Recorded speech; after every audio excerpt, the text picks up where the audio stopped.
Sports School is brought to you by BASF and Pride Seeds.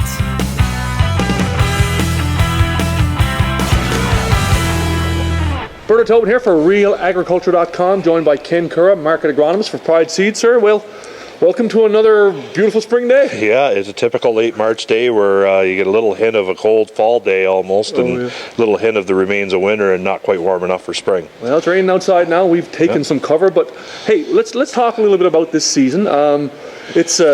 It's seed delivery time for you guys. You're busy getting seed on the farms and into locations. Let's talk about what farmers are going to plant this spring. A lot of open acres. Not a lot of wheat got in the ground last year. Still some decisions to make here, but it's really about making a plan and sticking to it. Yeah, for sure. So we can talk about the plan first, and obviously I'm a big advocate of having the plan ready to go by at the latest April 15th. So the crop plan should be in place, your fertility plans, your herbicide plans, especially in light of some of the weed resistance issues that we're looking at here across most of the province now. Have the plan ready to go. May 1st is not the time to be asking your agronomist or your crop inputs retailer, let's review my plans. The plan should be ready to go. When the land is dry, it's no longer about planning, it's about execution. It's our Super Bowl, right? The plan is done, it's time to execute. So have the plan ready to go. Part of that plan is having the seed in the shed, like what we're doing today, getting it organized. For multiple fields, I'm a big fan of having it organized field by field.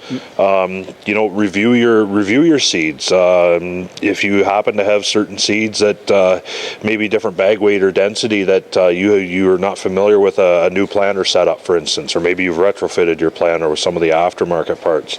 Look at your seed lots and try to decide what your settings are going to be. All those little hiccups, because if you get into tight windows and you wheel into a new farm at 1 o'clock in the morning and all of a sudden you have a question on how to set up the vacuum pressure on your planter, 1 o'clock in the morning is going to be awful hard to get answers. So, that's why the label is on the back of the bag and why we're here to help as well. Let's talk a little bit about soybeans. A lot of folks out there looking at soybeans, even second and third year soybeans. But, hey, really important. Rotation is so important. Hang in with your rotation rather than going those extra years on soybeans. Yeah, and it isn't rotation. Trying to maintain rotation your challenge after the last two falls of not being able to get that wheat acreage in the ground. Just have not been able to get wheat acreage in the ground, and then it skewed the rotations. A late spring last year made it hard to get corn in some areas. That moved the market into more soybeans again, and now with some of the input prices, the Canadian dollar affecting nitrogen for growers that didn't get it taken care of before the dollar sunk. That is a bit of an influencer on corn acres. And wheat, by and large, the wheat that went in was either early and went in good shape, or I can't remember the percentage, but a pretty high percentage went in within the 7-day extension to the Agricorp deadline. So that late planted wheat, remains to be seen what happens there. Some of it will be okay.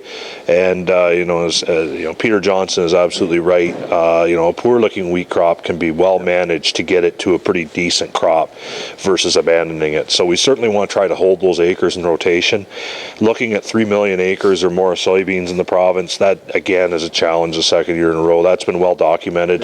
Those yields are going to slip in second and third year beans. To pencil in a really nice yield, let's say a 50-plus bushel yield on third-year soybeans, unless you've really been managing your fertility well and are prepared to spend money on fungicide and really manage that crop intensively, that's a pretty bullish expectation.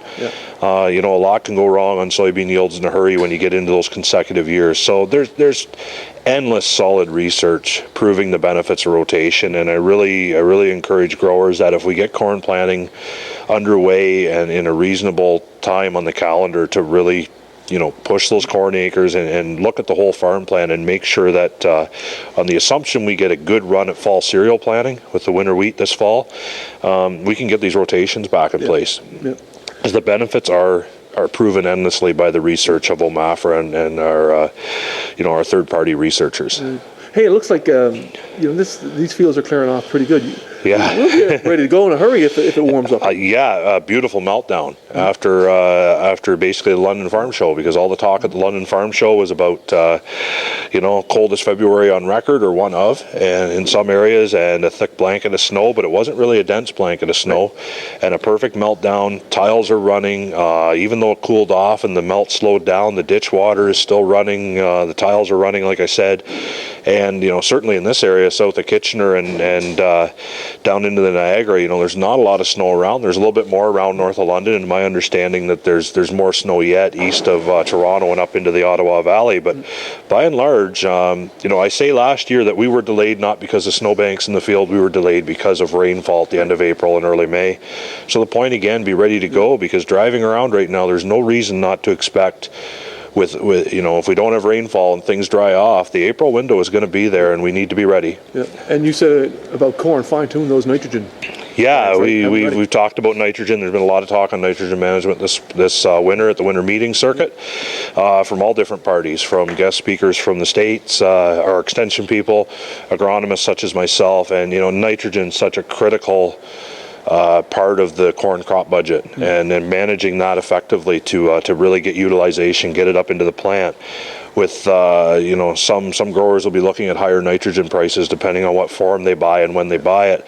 So managing that input is critical to get utility out of that dollar and get the maximum benefit. So take a look at your nitrogen management and understand the influences of weather, and be prepared to kind of roll with the punches there, because there are nice benefits to managing nitrogen well, and there's some pretty high risk to not managing it well. So definitely want to review that with your agronomy support people as well. Hey, and the final question, obviously the big question this time of year, you and I tackle, the Jays. How are we doing? The Jays, I think what's first required with the Jays is a full health and safety inspection of their facilities, between sprinkler heads and players tripping over sprinkler heads and tearing a knee apart while fielding bunts in a bunt drill. That's something that somebody out of shape like me should be doing, not a young star athlete by Marcus Stroman, like Marcus, right? So the Jays will do well this year. Do well. Young arms, we like they'll stay healthy. We'll get a chance to see what our new young arms are all about, and hopefully they can hold her together and be in a position to compete in August and September, which would be a first for I think any late season competition would be a first for Toronto sports fans right now. So it'd be nice to see it in August and September, see some meaningful games in the last month of a professional season. It ain't happening at the Air Canada Centre. It's not going to happen at the ACC unless the Raptors pull it together. So awesome stuff. So we're all looking forward to August. Great corn crop and a Blue Jays pennant race. We hope so. Good stuff.